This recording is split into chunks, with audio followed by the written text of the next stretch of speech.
Suster, Bapak Ibu yang terkasih, selamat pagi, berkah dalam. Suatu hari dikisahkan seorang wartawan yang mewawancarai seorang pertapa. Pada akhir wawancaranya, ia bertanya kepada pertapa itu, seandainya Anda diberi waktu 1 hari lagi untuk hidup, atau seandainya itu merupakan hari terakhir di dalam kehidupan Anda, apa yang kira-kira akan Anda lakukan? Sambil mengusap jenggotnya, saya tidak punya jenggot.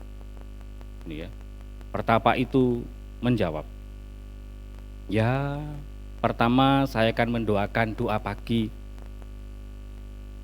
Setelah itu saya mungkin akan memanggang roti untuk sarapan pagi. Lalu saya pergi ke kebun untuk membersihkan tanaman. Kemudian mungkin saya akan mengunjungi tetangga saya, John, depan seberang rumah saya itu. Dan setelah itu mungkin saya istirahat. Sabar, kata wartawan itu. Bukankah itu tadi adalah jadwal harian Anda? Ya, betul sekali. Karena hari itu adalah saya maknai seperti hari di mana saya terakhir di dalam dunia ini. Ya, setiap hari itulah yang saya lakukan. Saudara-saudariku yang terkasih, dalam Injil hari ini digambarkan bagaimana parusia, kedatangan Allah untuk kedua kalinya.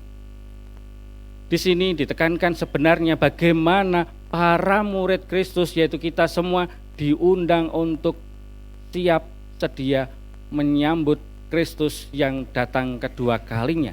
Namun kapan, saatnya kapan, hari apa, tanggal apa, tidak ada yang tahu. Lalu Tuhan Yesus mengambil sebuah perumpamaan tentang 10 gadis. Apakah 10 gadis itu cantik semua? Kira-kira bagaimana? Ya, kudu cantik, nera cantik berarti bukan gadis. Tetapi apakah sungguh-sungguh cantik? Ternyata ada gadis yang kurang cantik dalam sikap seluruh hidupnya, karena tidak menyiapkan ubur rampingnya. Karena biasanya orang cantik itu, gadis cantik itu tasnya isinya perlengkapan perangnya. Mbok lipstik, mbok bedak, mbok sisir, mbok minyak wangi.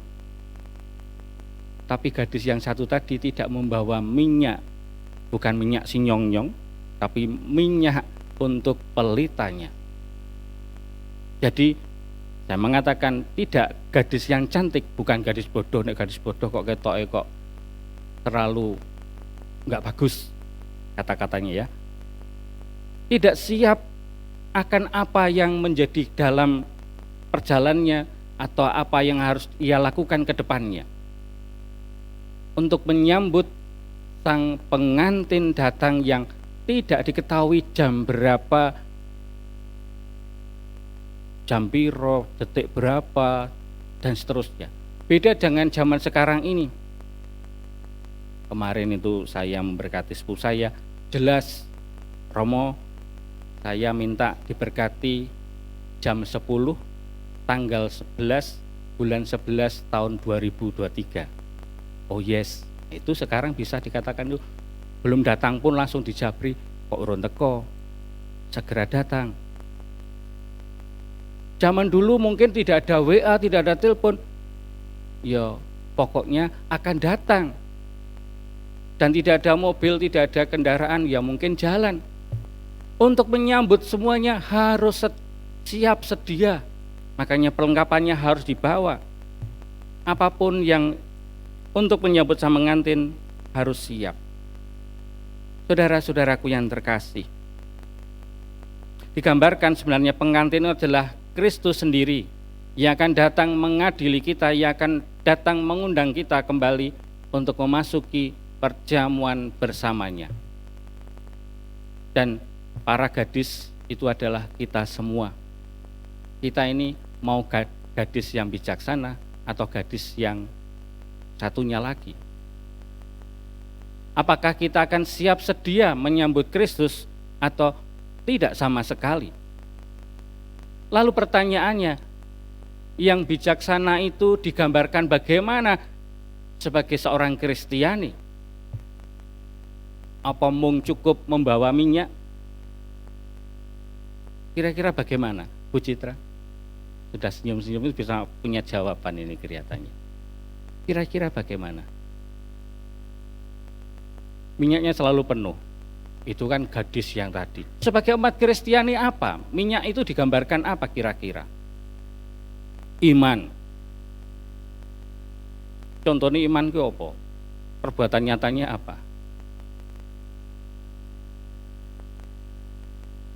Ketergantungan kita pada Tuhan. Piye kuwi? Mbuh Pak Imam tadi sempat melontarkan kata-kata berjaga-jaga. Piye carane Bu Mega?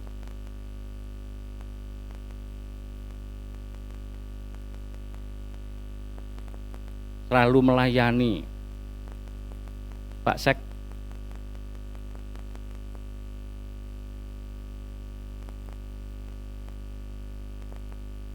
Siap sedia dan berharap. Piye carane orang Katolik siap sedia dan berharap itu? Selaras dalam tindakan dan kata. Ada lagi yang mau menambahkan, kira-kira kalau kita siap sedia dengan minyak-minyak kita itu apa? Ya contohnya tadi ya, gadis itu kalau pergi kemana-mana, orang sah gadis lah, ibu-ibu kabeh pun juga tasnya itu ketoknya tas cilik, kebek. Seperti ibu kemarin saya komentari, boyo dilebokne dompet, kebak, ya kira-kira lipstik enek bedak. Itu yang dimaksud, tetapi apa isi-isinya dalam dompet kita itu apa? Ya tentu, pertama-tama adalah kita harus menghindari perbuatan-perbuatan yang jahat. Dengan dikata balik, melayani, berbuat baik, mengasihi musuh, saling mengasihi, mengampuni orang-orang yang telah berbuat jahat terhadap kita, memiliki iman yang teguh. Nah, seperti Bu Citra tadi. Tapi iman itu diwujudkan dengan apa? Yakin bahwa Tuhan penyelenggara, sembahyang terus, setia pada Yesus, mengasihi Allah sepenuhnya. Bahkan digambarkan oleh Bunda Teresa dari Kalkuta ini dengan cukup indah dalam sebuah kalimat. Apakah minyak untuk pelita kita yang harus kita butuhkan untuk hidup kita? Minyak pelita itu adalah hal-hal kecil sehari-hari, saudaraku yang terkasih. Kesetiaan, tepat waktu, kata-kata yang lembut, tidak menyinggung perasaan orang lain, prihatin terhadap orang lain. Piye kabare? Sehat-sehat ya. Tahu berdiam diri bila perlu. Tahu memilih waktu. Ora grubyuk sat-set tapi lali kleru.